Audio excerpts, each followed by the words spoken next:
So the next session that we're going to look at this morning is on the subject of planning for crime. As many of you will know, the crime statistics paint a confusing picture, often with sharp differences between police data and estimates from the Crime Survey for England and Wales. So what really lies behind the record number of sexual offences recorded by forces? To what extent has online offending replaced burglary, theft and car crime? What difference will recent changes in police recording practices make to the figures? What are the latest trends in antisocial behaviour? So we're going to hear in a few moments from Dr. Rick Muir of the Police Foundation, and then have a panel discussion to look at the various angles on all of this. We'll be welcoming, I'm hoping they're being mic'd up now and are ready to come, but if the panel would like to come to the stage, and very happy to welcome Rick Muir from the Police Foundation, who will give us a snapshot of all the latest statistics. Please welcome them.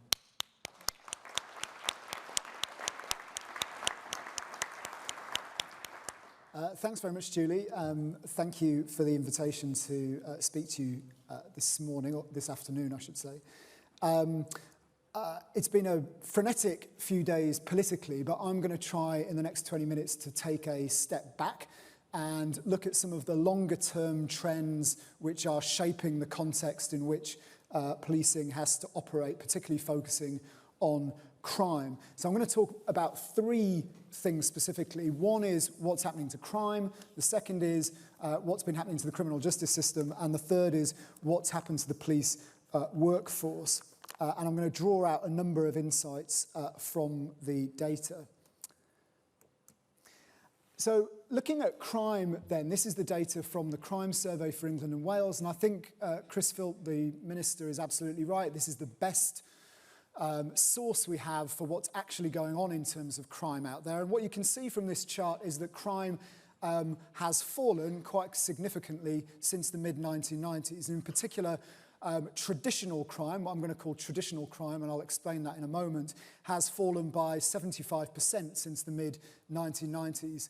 And that's true if you look at violent crime, which has fallen pretty dramatically overall since the mid-1990s. It's also true of theft and pretty much all forms of acquisitive crime, which have fallen fairly significantly over that period. Burglary down 80%, car theft down by 75%, and so on. So this is a significant drop in volume crime, which has happened over the last 30 years. It's happened, by the way, in almost all developed countries, which tells us something about what might be driving it. In other words, it's something that might not be unique to each country, but might be something that's driving change across these societies.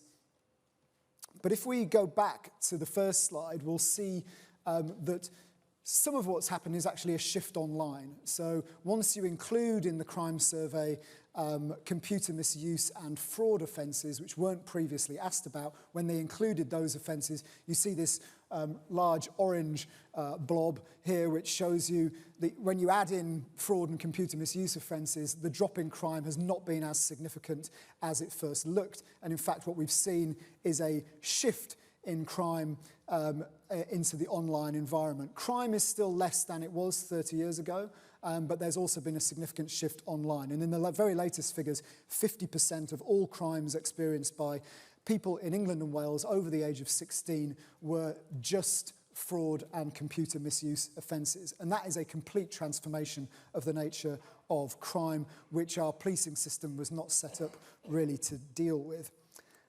So, but one of the things that we should focus on is why people often talk about crime going up in the context in which the most accurate figures show that it's going down.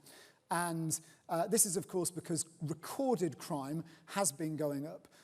All the crimes recorded to the police. And most of that is because of changing recording practices. The fact that the police have to record, and have been asked to record, more and more offences which they previously didn't record. Offences which are perhaps secondary to investigation, but which they previously weren't recording, they now are recording. And so you get this inflation in the figures. Also within that, of course, is that there are some crimes which were not previously reported by the public, but which are now being reported, and I'll come back to those in a minute. So recorded crime has been going up. That doesn't mean crime is going up, it means more things are being reported to the police. And of course what that does do, however, is it has a big impact on demand on policing, because you're recording more crime, and that involves more work for the police. You will see, of course, the drop in the recorded crime figures during the pandemic in the top right hand of that chart, and we'll see that with pretty much all forms of recorded crime, which I'm going to talk about. Now, one thing which it's worth reflecting on is that even though, as I said, violence overall has fallen quite a lot over the last 30 years, some forms of violence have increased in the last few years, and that's particularly serious violence which affects a relatively small number of people, but obviously affects them in a very significant way. And we're talking here about serious violent crime. That has gone up, and you can see here the figures on knife crime, which went up, fell during the pandemic, and have then gone up again. Firearms offences, much lower actually than they were in the mid-2000s, but again we see this sort of increase in firearms offences from about 2015 onwards, and then a drop during the pandemic, and then it starts to increase again. And homicide, again, much lower than it was at the turn of the century, but something of an increase in that period from 2015 onwards, and then a drop during the pandemic. So what that tells us, I think, is that violent crime is down, but serious violent crime has increased in the last few years. And by the way, police recorded crime is a good indicator of these very serious offences, because the crime survey finds it harder to deal with lower volume crimes that affect relatively smaller numbers of people. And of course, the crime survey doesn't include homicide, because obviously you can't ask members of the public if they've been murdered in the last 12 months. So police recorded crime is a good indicator for homicide. Sexual crime. This is the crime survey data on sexual crime. And what you see here is, over the long term, stability, actually. This is the percentage of people, predominantly women, who, responding to the crime survey, say they've been a victim of sexual crime. You'll see the figures for rape at the bottom there, where there's been pretty much stability over a almost 2-decade period in terms of the levels of rape.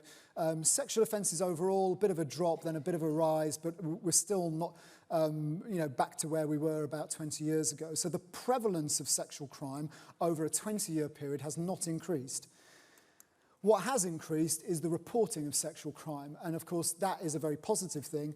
And you can see here, this basically starts with Jimmy Savile and Operation Yewtree, and after that, and of course aligned with that, you see the rise of the Me Too movement, and you can see then this huge increase, this more than trebling of sexual offences reported to the police. Now that's a positive thing, because it shows that more and more women in particular are willing to come forward and feel that the system will listen to them when they do.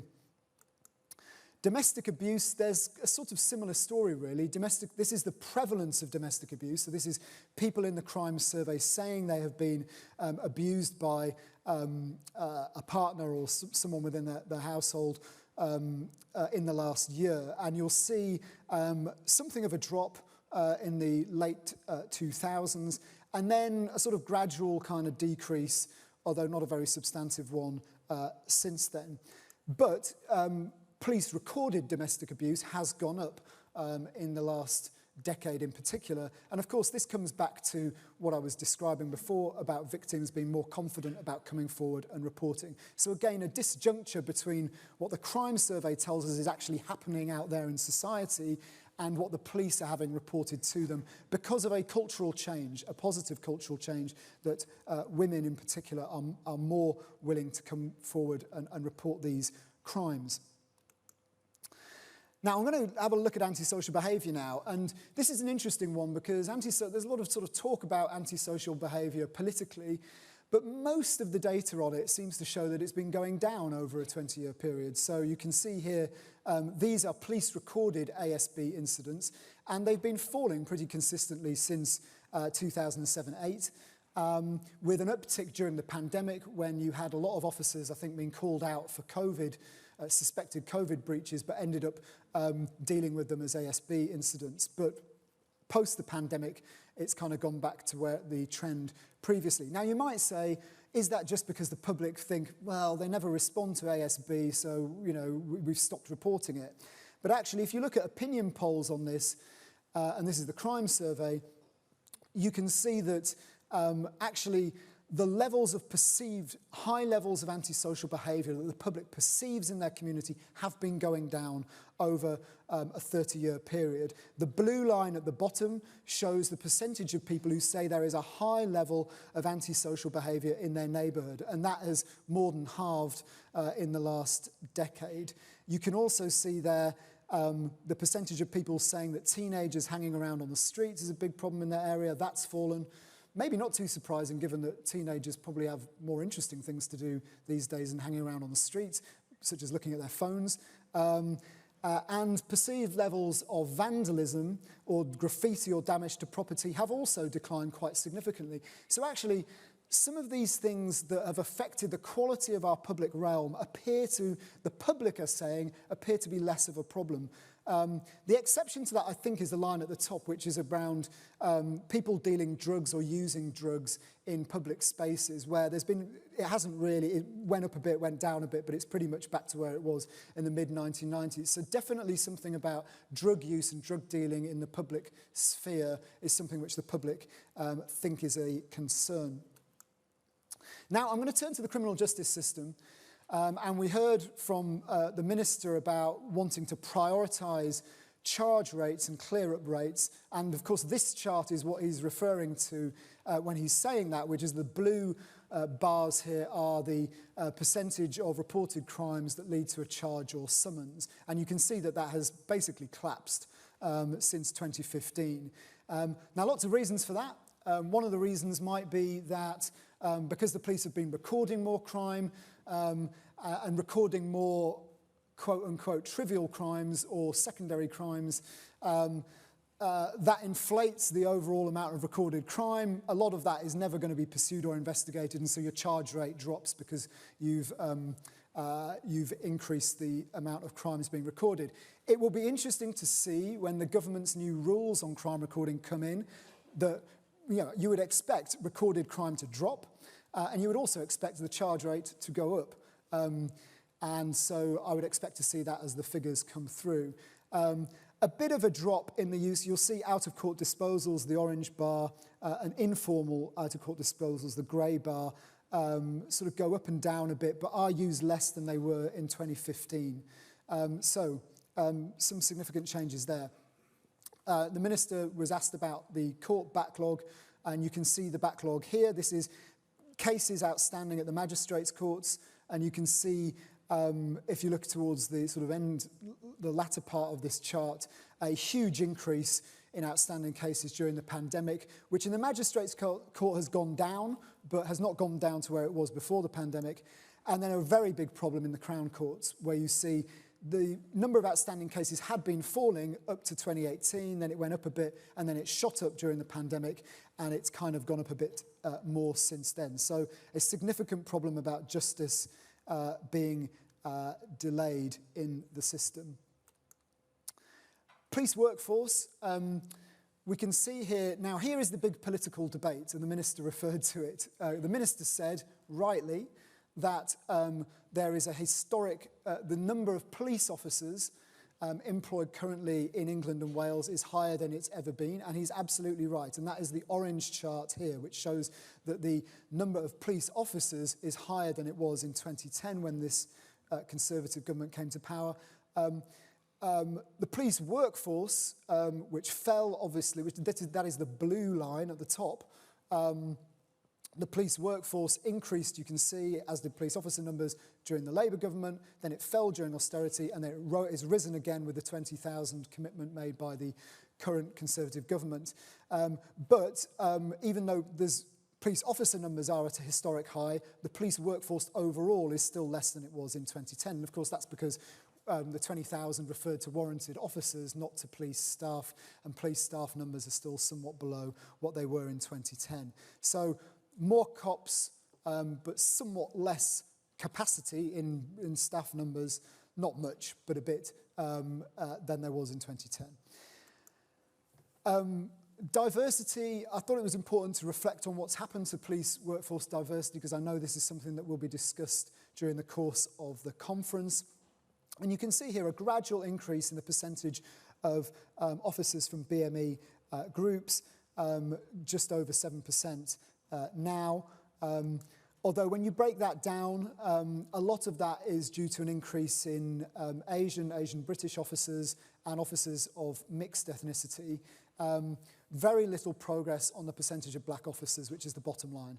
And of course that's significant because the racial group which has the least confidence by far, by a million miles in policing, is the Black Caribbean community. And we still see a bit of progress, but not very much progress in terms of the percentage of black officers.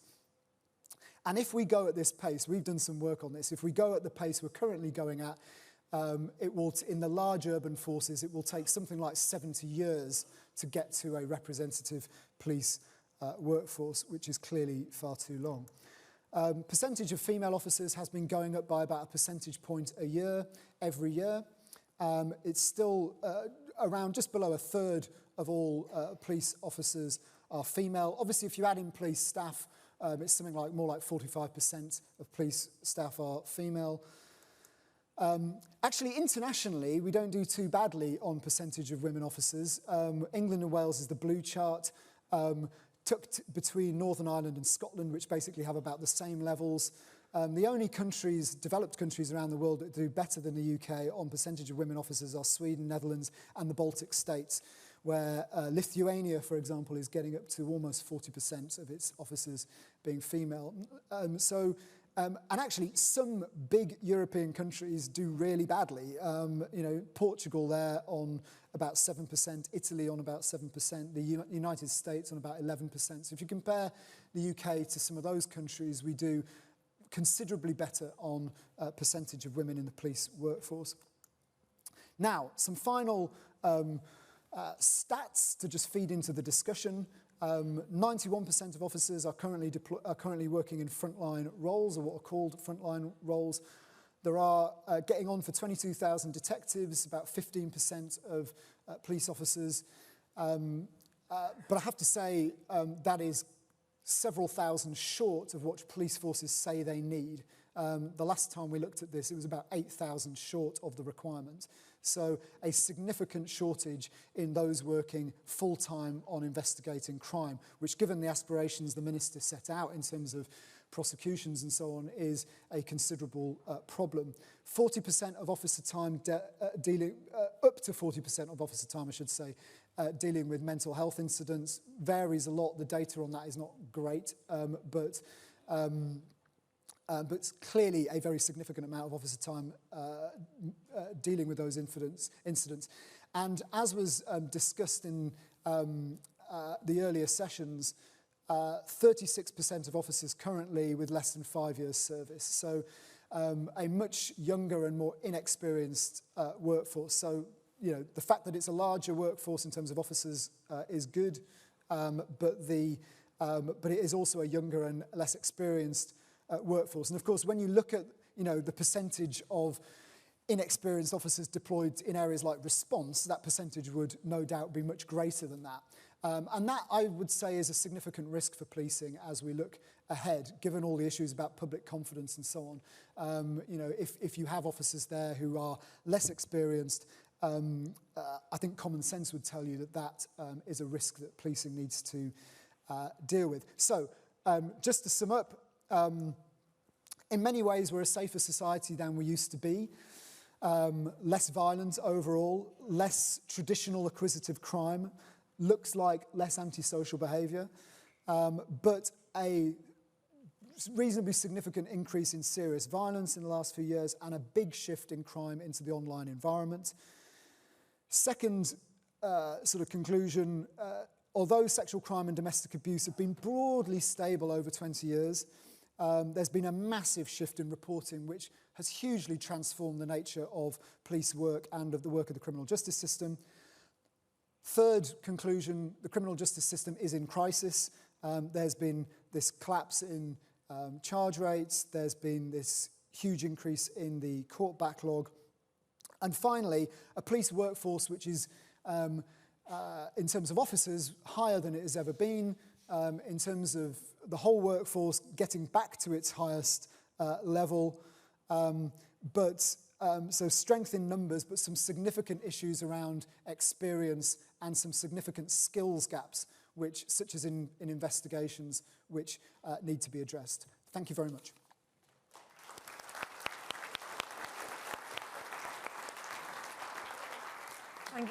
Thank you very much indeed, Rick, and for putting your contact details up so we've all got your phone number.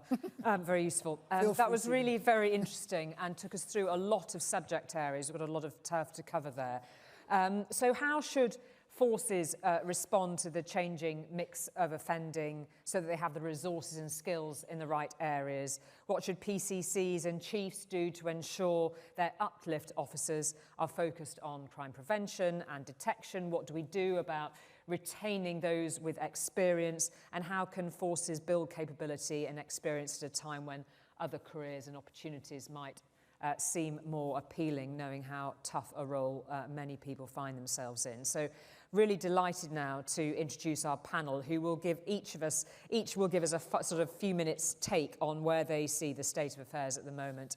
Alongside me, Festus Akinbusoye, APCC Crime Prevention Lead, and also Bedfordshire PCC. Good to see you, Festus. Assistant Commissioner Louisa Rolfe from the Met, NPCC Crime Ops Lead. Alongside Louisa is Andy Cooke. I'm just looking, I didn't say hello earlier. Hello, Andy. HM Chief Inspector of Constabulary Fire and Rescue Services, and also from the College of Policing, who have joined the conference for the first time as a headline service, Andy Marsh, Chief Constable Andy Marsh, who's the CEO of the College of Policing. Festus, if I can come to you first for your snapshot of where you think we're at from a PCC's point of view. One of the things that I really feel very proud of is the role that police and crime commissioners are playing in ensuring that prevention is one of the key priorities on their police and crime plans. I think for the first time ever, pretty much every single police and crime plan now has prevention as one of the key priorities on there. In the past, I think about 25% in the previous cohort of police and crime commissioners had prevention on their plan, but now pretty much everyone is. And I think that very much underscores the fact that we are accepting once and for all that the solution to much of the public safety issues that we have in our communities can't just be about arresting people alone, and the public safety does not start in jails. It starts long before that. And so I'm really pleased that for the first time, more and more police and crime commissioners are making prevention an integral part of their police and crime plan and strategy for their policing areas. Okay, thank you for that. Louisa, perhaps I'll come to you next. So I think very much building on Festus's points that from a policing perspective, we need to ensure that we understand the crime threats we're dealing with. We have an understanding of how we prevent crime, how we are more demanding and challenging of others to help us in preventing crime. So I would have been really interested to see in Rick's slides the investment that others have made in crime prevention over that time period as well, because I certainly know that when you look at crime and safety reduction partnerships with local authorities, that austerity has not just affected policing, it's affected many of our partners as well, but also from a police workforce perspective. So whilst we know we have the challenge of insufficient numbers of investigators and detectives, there are many benefits to having a fresh workforce. You know, we're increasing the diversity of our workforce. We're bringing in fresh perspectives. We're bringing in many young people with wonderful skills to deal with online crime as well. So we need to make the most of the workforce we have. But I think when I thought about this presentation, there were a number of things that sprung to mind for me. One around how offenders are influenced by what happens outside, opportunities and demand as well. So things like chop shops, the breakup of stolen cars, was not an issue until the insurance industry changed their approach to write-offs. So the point that cars became not broken up for parts anymore, but recategorized from N to S to anything else, it drove a demand for stolen car parts, and chop shops became a thing. So understanding how we can work with others to prevent crime is really important. In London, robbery is almost exclusively driven by the theft of mobile phones. We're working really hard with the industry at the moment, but we're not yet seeing enough efforts to prevent crimes being a sort of saleable commodity to others. So thinking about what drives crime and how we can sort of interrupt that offending more appropriately together with others too. That's fascinating. Fascinating about the car crime, actually. That I hadn't appreciated. Thank you very much indeed for that. Andy, I'll come to you next. I mean, you haven't held back, have you, in your criticism of the state of charging rates and other areas of the whole of the criminal justice system. What's your take on what we've just heard from Rick? I think I set out in State of Policing what I believe to be the key issues around policing, and I think the vast majority of that was accepted by most people within the sector. I think it's really important that there's a greater consistency across policing in England and Wales. I mean, we see, as Rick mentioned, and sorry, it was mentioned before as well, that some forces are treble the number of detections, number of charges, and other forces. That can't be right. There's a problem. So I think for me, I mean, there's numerous points I could pick out around it, but if I just focus on that prioritisation, that planning, and that really getting a grip on performance. We issued a spotlight a few months ago, which was called Getting a Grip, and we are just not seeing sufficient work being done to ensure that that targeting of the right issues that the public would expect, as well as the issues that we know policing needs to deal with, the more hidden issues, is just not consistent enough, and it is not collaborative enough in many ways. The issue that was discussed before in relation to public confidence and trust in policing, yes, I made some scathing comments in State of Policing around it, but this certainly isn't the time for self-congratulation for policing or police and crime commissioners, because with the resources that policing has, it is still not keeping communities safe enough, and we can't get away from that fact. There's some outstanding work goes on every day across the country by police officers and police staff, but that consistency of approach isn't there, that focus and that grip isn't always there, and that's why we've had so many forces in Engage. That's why other forces are in danger of going into Engage at the moment. So there needs to be a real focus, real approach to what the key issues are, to solving them. And it's not all about crime, it's not about charge rates, I accept that.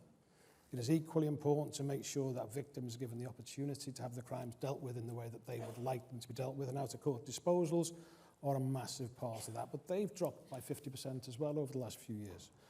One final point I'll make, really important that we get the national crime recording right, because it's not. It's too complex and too bureaucratic. But we can't forget either why those rules were implemented in the first place. If we go back to 2014, only 70% of all sexual offences were being properly recorded. At the end of last year, that was 98%. Now, that is a big difference in the number of victims who are actually receiving the care and attention that they should be getting. So the starting point was the right time to start what we were doing. Now is a time on national crime record and similar issues to actually see if the balance is right, particularly for the victim. Okay, fascinating. Thank you very much indeed, Andy. And I'll come to the other Andy now, Andy Marsh from the College of Policing. Given that your role is there to bring in a lot of these new officers who have to be very adaptable to this rapidly changing crime landscape, what are your thoughts? Well, first of all, it's really good to hear what I would call a factful analysis of the situation. Too much discourse, I think, occasionally on policing is driven by anecdote and stories. And people, and I'm not blaming the media for this, but people are sometimes drawn to the worst stories. Mm-hmm. And so if we root ourselves in the facts, we're much more likely to come up with a sensible diagnosis of what needs doing. So what does need doing? Well, I'm certainly not in any form of denial about there's a significant problem to solve in lots of respects, including some other areas that Rick hasn't necessarily covered. So I think we all need to ask ourselves the question of, if we're to address the things that matter most, what capability and capacity do our workforce and our organisations need to have? That touches on people-related issues, it touches on technological related issues, and of course, training and skills comes into this. Now, the role of the College of Policing is threefold, speaking in big handfuls. First of all, boost the professionalism of the service. Secondly, drive consistency across the service over the things that matter most, what Andy spoke about. And then thirdly, develop outstanding leadership at every level. So These three things are particularly important when we're seeking to bridge a deficit around the capability of our new recruits. Almost half of our frontline workforce is less than 3 years in experience. The ability of our detectives and our Soteria and rape investigators to bridge the gap that we need to on that. But I would say that third big idea of leadership is the thing that makes everything better, full stop. And let's not ignore the ability of leadership to make sure that we're attracting and retaining the right people, as well as ensuring we extract the best from them every day we can at work. Now, I work closely with Andy and other system leaders around driving maximum performance out of policing. I don't think enough investment is made centrally on driving up performance when you compare us to other sectors. But what Andy's reports do is shine a light on some things which, if you pay attention to, they seem to go well. And I'll just throw a couple of minutes, because I build the college's delivery around this. The first is leadership.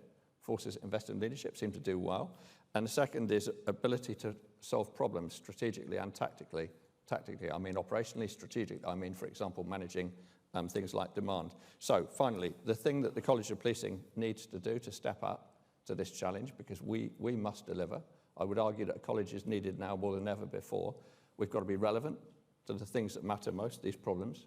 We've got to be dynamic to keep up with the sector, and we've got to be connected to everyone, from frontline officers through to police and crime commissioners and their teams.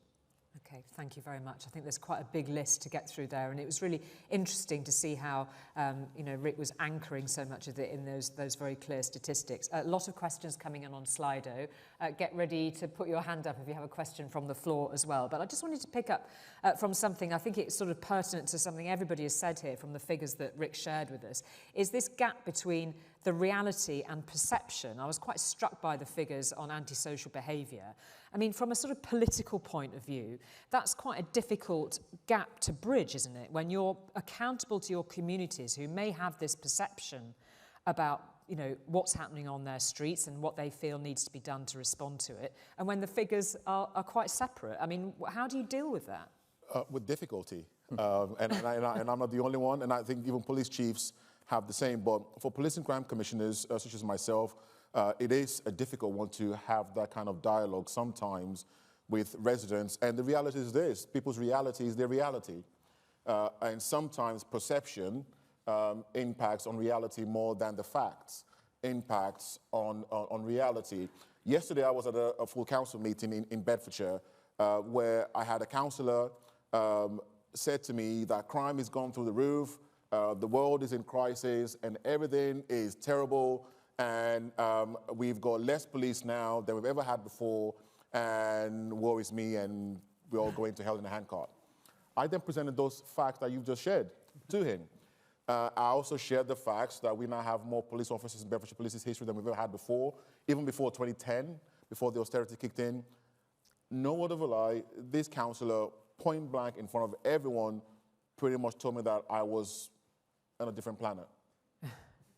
And I'm sure many of us in this room would have had this kind of exchange with other councillors or residents in our local area. But look, I see that my job and that of my colleagues as not to try and tell people that they are deluded, or you would not get elected, or you probably get sacked. Maybe not the right strategy. Probably not the right thing to do. I think policing generally, including police and crime commissioners and police chiefs, we must do a better job in sharing those kind of facts with our public. Not to tell them that what they are seeing or what they're feeling is invalid. We can, in a way, provide support for that, but also let them know what the facts actually show and how those data is driving the operational decisions that chiefs are making. Yeah, and I suppose that goes to where officers are allocated to when you're working with PCCs, Louisa. Yes, definitely. And I think what we've seen over the last few years is how one singular case or a number of high-profile cases can hugely affect people's perceptions and fear of crime. And certainly, antisocial behaviour is often a symptom of other offending behaviour. So certainly, we find across London, but I know this happens across the country, that street-based drug dealing will be a big driver of people's perceptions of fear in their community, but also it can drive other crime. And we know that that has changed over the last 20 years. You know, in the 1990s, a lot of acquisitive crime was driven by heroin addiction. We know that that's changed very much now, but we must work with our communities. And some of the brilliant work that we've seen where officers work in partnership with local people to really get to the heart of crime-based issues, and that our investigators work closely with those local officers, we can make the biggest difference and biggest gains. Okay, thank you. Keen to get some questions. Let's take one from the floor first. If anybody wants to raise their hand for a question. The gentleman here at the front, if we can get a microphone. And if you wouldn't mind, just once the microphone's there so people online can hear you as well, just introduce yourself so we know who you are. Just the gentleman here on the front. There we go.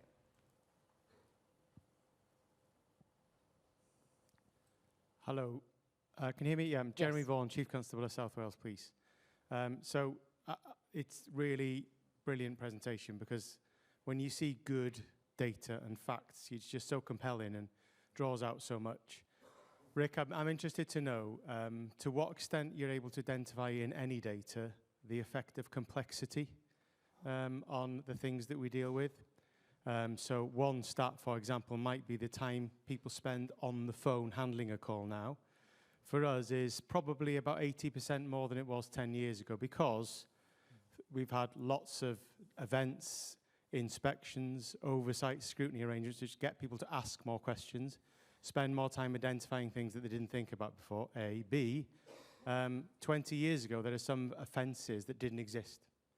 We weren't thinking about it, so people spend more time in custody suites, people spend more time being interviewed. We look at different things. So I guess going back to the point that John made a while ago about investment, is complexity understood well enough in our data? Thank you. Maybe Rick, take that one first, and then anybody else wants to chime in. Yeah, I mean, you can see it in the data. You can see it in various places in the data, Jeremy. I think that you can see it in the charge rates, actually, because another reason, which I didn't mention, why charge rates might have been going down is because of the more complex crime mix, which means that, we saw the number of sexual offences being reported shooting up. And of course, we know that they take significantly longer to investigate than a burglary or a car theft and so on. So you can see the complexity in bits of the data, but do we have good enough data to identify complexity in order to perhaps make a case to government for more money? Probably not, actually, is the honest answer to that, I think. Okay, thank you. Andy and Marsh, I think you wanted to come in as well. I think data is, as Rick said, data is the lifeblood of problem solving, whether you're talking about an operational issue of antisocial behaviour or drug dealing or a strategic problem in a force. I would want to raise one fact, which I've heard Mark Rowley mention a few times. He says it takes 5 times as long now to create a prosecution file as it did 20 years ago. So there's a piece of data that does stand up, Jeremy, what you're saying. I pose a different question to the audience, really, for you to think about. I think policing is a dynamic and responsive profession, and I think we will do what the Minister's asked us to do and increase charging rates. What on earth is going to happen with the data that Rick's shown us on court backlogs and the ability of court to deal with the surge that we're about to create? Now, Donna mentioned it in her presentation. We can't really achieve anything in policing unless we work in partnership. Prevention being a case in point, Festus. But actually, unless this criminal justice system is sorted out, we are sailing towards a very big iceberg. It's really interesting. It's something that's coming up in lots of questions. I'm going to come to another question, if I may, Louisa, because loads coming in on Slido, and I'm going to the ones that are getting the most likes. So this from Megan Jones. The data shows out-of-court disposals reducing. Could outcome 22 diversions, where suitable, being deemed as a positive outcome, help increase their use? Who'd like to take that one? A lot of nodding there. Yeah, Andy? Yes, undoubtedly, and it needs to be the right resolution in the individual circumstance and predominantly aimed towards the victim. As long as it's not made too bureaucratic, as long as it's as easy as possible to complete, and as long as it's officer friendly in relation to it, absolutely it can make a difference. And it should be fully supported moving forward. So briefly, yes, it should make a difference, and I do think those disposals are underused. But this speaks to a dilemma, and I've been a chief since 2012. Back at the start of my tenure, we weren't trusted for delivering performance with integrity. There were stories about fiddling the figures. And I think we took our eye off the performance issues too much. And we're now in the situation we're in now. What should the public be able to expect? The public should be able to expect good performance with integrity. They're two sides of the same coin. They're not a choice. And actually, we should be able to deliver those outcomes with integrity, Andy. But of course, we need to keep an eye on it. Okay, thank you. I'll take another one from the floor and just give a bit of time for the microphone to get there. And in the meantime, we'll ask one from Slido. Let me just have a quick look on here. Sorry, I'm just going to make sure we don't duplicate some of the subject matter. This question from Lee Jones. With the shift in crime to increasingly having an online element, it was a very striking first slide that you showed us, Rick. Do you have any research on the skills and resources available to tackle online and digital crime? I mean, this is a question for everybody, really, isn't it? It's about the speed of adaptability within forces now to recognise that huge shift that we saw from Rick's slide there. I don't know whether Louisa or Andy, you might like to take that one up. So I think, yes, there's certainly an awful lot of work going on in policing in terms of the digital skills we require, but also this is often about how we work with others to understand where prevention opportunities lie. So I know, of course, policing had a lot to say about the Online Safety Act. There may be things within that we'd have liked to have gone further that might have helped us prevent some of the things, the awful crimes we see online, like online abuse of children. But yes, I mean, it's certainly something we grapple with daily in policing, and recognising that some of online crime is just an opportunity that's opened up that wasn't there before, and therefore this can add to our crime recording figures. But also it can be a key part of things like domestic abuse and sexual offending.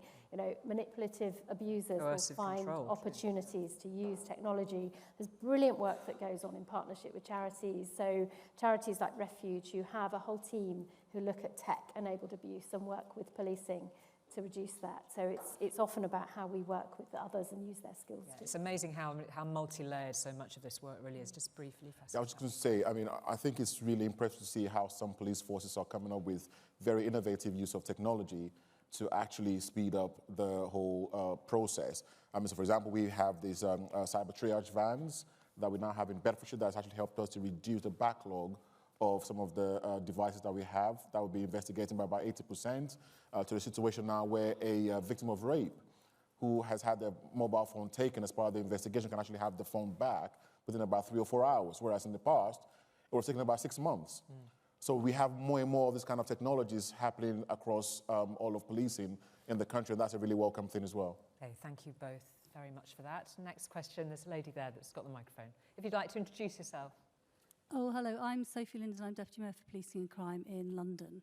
Thanks a lot, Rick, really interesting, a fabulous amount of stats in there and facts. I just wanted to go back to that question really about context and the complexity, and why probably there is a mismatch between the public's expectations of what policing is going to deliver and the fact that we are at record numbers of police officer numbers. One, in London in particular, we may be at record numbers, but we are still below actually where we were when you take into consideration the population in London. So that will be one of the reasons between the mismatch and that complexity and the demand. It would be really interesting to be able to get some analysis of actually what is the gap in capability and capacity and the demand that policing is now having to tackle, because I think there is a big gap, and that will be why we're getting this mismatch between public expectations and where you've got record number of police officers. I also just want to sort of just a note of caution around women are much more confident of coming forward to report.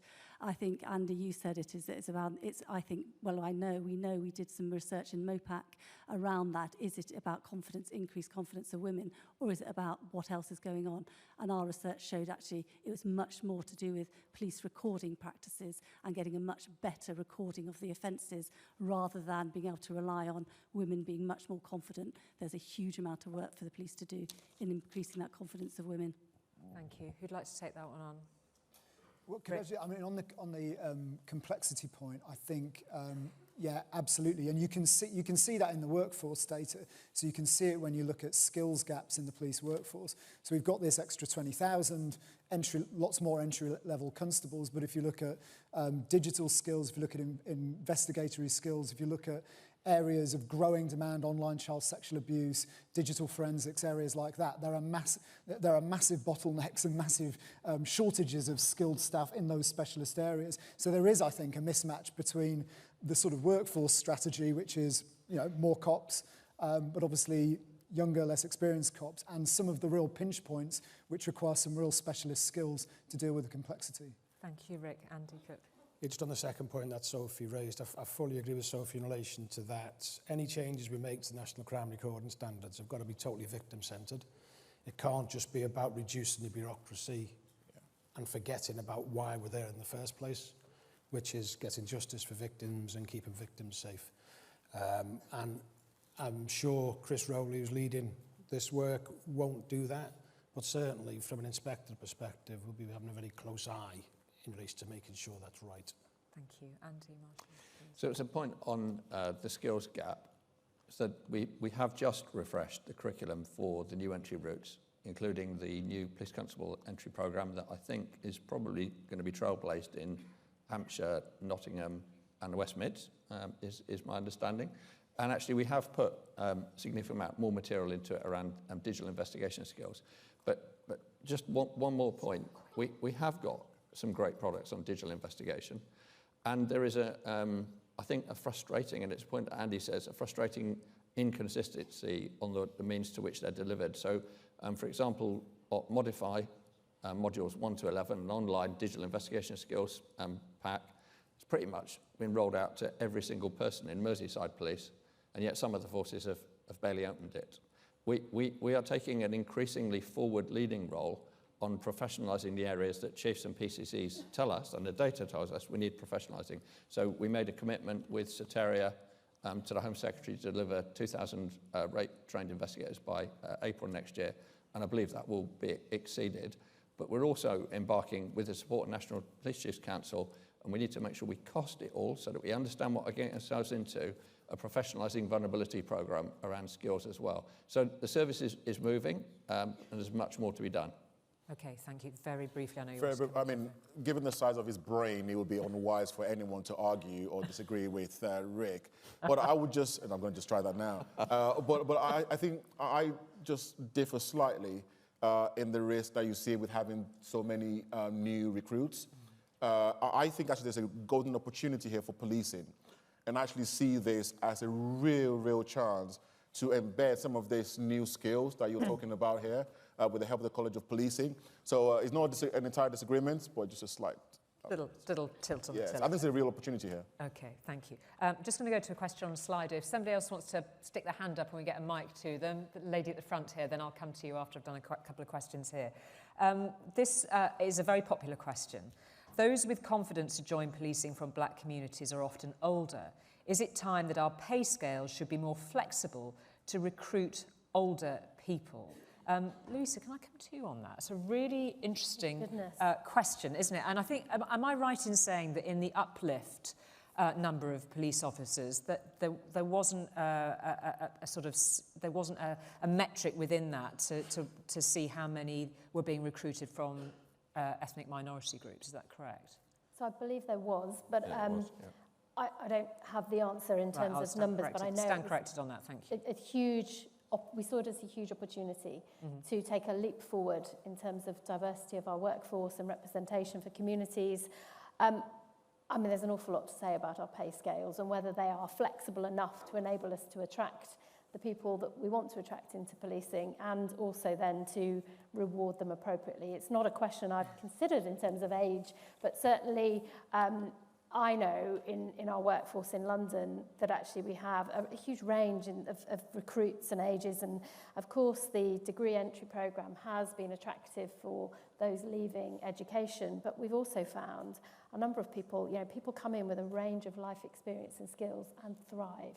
Policing, it's a career that grabs your heart because every day you have an opportunity to make a difference for people. You can solve crimes, you make a difference for victims, you can secure justice for them. It's incredibly rewarding, but I think we've got work to do in terms of our It's that whole span of age and experience that presumably needs to be coming into full view. I know you want to move on. So it's important to be factful about our workforce as well, and the facts are revealing on the Uplift programme, they're not all aged 18, 19 and 20, and they're certainly not snowflakes. So the average age of people coming on the degree internship, last time I checked, was 26. I've done a fair bit of work internationally in the last 2 years, but when I compare initial pay scales for Australian policing and US policing, they're a third to a half more than our initial recruit payment. And yet we're still attracting, as Gavin said, they're absolutely fantastic people that I would say are so much better prepared than I ever was when I started policing. The direct answer to the question, I do believe that pay needs to be reformed to better attract and mix and retain the right people and encourage the development of skills. But that's a big lump to bite off. One. And everybody's needs nodding. doing. Yeah, really interesting. Thank you very much indeed, Andy. I'll come to the floor in a tick. Emily Spurrell on Slido. Nature of crime is changing, but conversation with the public and focus on traditional crimes, she's put in inverted commas, hasn't changed. How do we shift focus to realities of day-to-day policing? And I suppose that comes back to the stats that we were talking about where we had that leaping off point. But I suppose that is about communication, isn't it? It's about how you communicate with your communities and how we make sure, or you all make sure, that the police, that the public really understand the landscape that you are all dealing with. Andy, you're nodding to that one. Yeah, I mean, I think it's a really good question. I don't think you'll ever manage to do that to a great extent because the feelings of safety people feel within their own communities is a massive issue. So the public are, are wildly appreciative of the big things that policing does well, and it does an awful lot of those things well, and the things that policing needs to do that doesn't attract their attention, but things that happen on your doorstep, things that are happening every day, can really impact upon those feelings of safety. So you will always get that sort of community feel that the police need to be there, they need to be responsive, they need to be effective, and they need to be visible. So that effective neighbourhood policing is a crucial part of mentioned before, and I mentioned it in the state of policing, it's the bedrock of British policing, and it needs to remain that way, because that is the first thing that people always bring up. I remember going back many, many years, we used to do reassurance work, part of a government programme going back early 2000s. What were the big issues for the people of Liverpool at the time when you did a poll and got all the community in?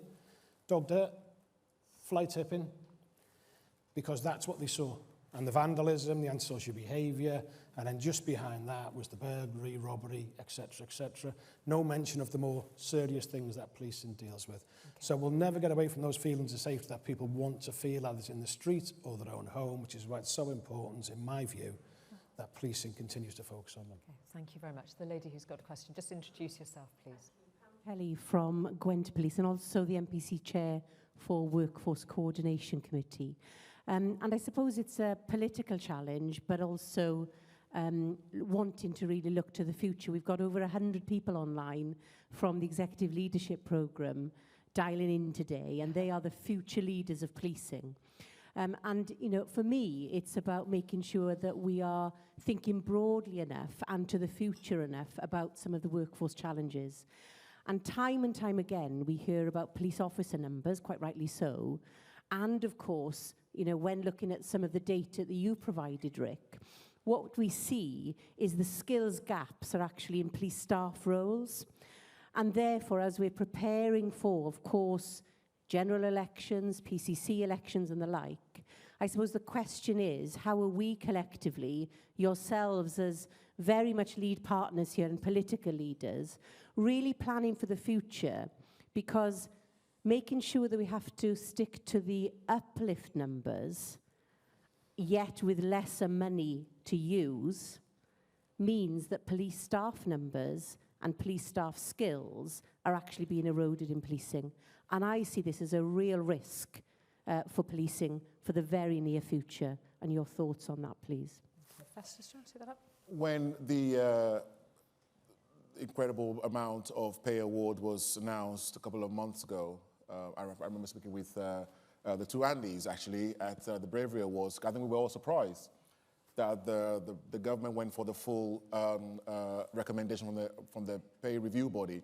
One that I actually remember asking our Chief Constable was, I hope we are going to use the same pay award rate for police staff as well.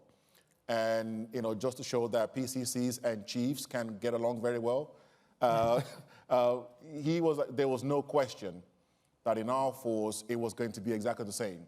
Because for me, that perception was important for our police staff to recognize that they are seen just in the same light as the uniformed officers, because without them, the job of our police officers will be that much more difficult. So for me, in terms of how I choose to do things in our force with our chief, we have a level of parity for how we treat and want to train our police staff as how we do our police officers as well. Okay, thank you. Louisa, you wanted to come in. So, Pam, I think this is a huge threat for us because we've talked about how we understand and prevent crime effectively. The bedrock of neighbourhood policing, our police community support officers, they are staff, they're not warranted officers, but also really understanding our crime threats, our intelligence analysts, responding to crime, as Festus described in rape, our forensic practitioners, our digital forensic experts. They are professional police staff, yet we're facing budget pressures that mean that we are, you know, if we have to maintain those officer numbers, we have to make difficult choices about that bedrock that enables us to make best use of our omnicompetent officers to really target the crime threats and make the best of what we've got. Thank you very much indeed. I think one quick one from the floor and then we'll conclude. And I know this conversation will continue beyond this session. Anybody want to raise their hands at this point? Or I'll take one from Slido. No, I'll take one from here. Rick, good to finish with you, given that we kicked off with you. From Matt Boyle, if we have a changing crime landscape and capability issues, what crime types should we tackle the most for the biggest impact on public confidence?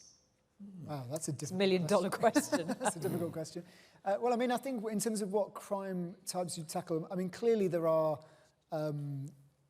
you know, the challenge here is that you have to do two things. One is you have to deal with the stuff that local people are really concerned about, and that absolutely has to be a focus. And you know, in PCCs, I'm sure will be championing that, and it's really, really important.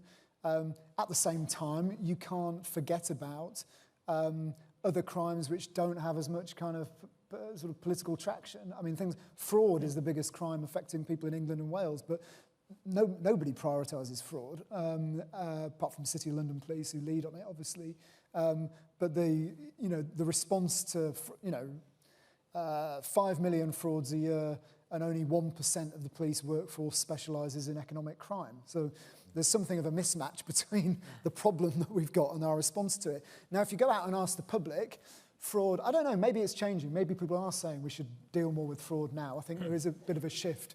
But there's a danger that it can't just be a popularity contest, I guess is what I'm saying. That, you know, you can't neglect victims of crime just because it doesn't turn up as the most important issue on the doorstep. Thank you. Just a concluding thought very briefly, Andy. So there is a very rich picture in the evidence base about what drives public confidence. But at the top of the evidence base is to tackle the issues of crime and antisocial behaviour that matter most in the neighbourhoods that people live in.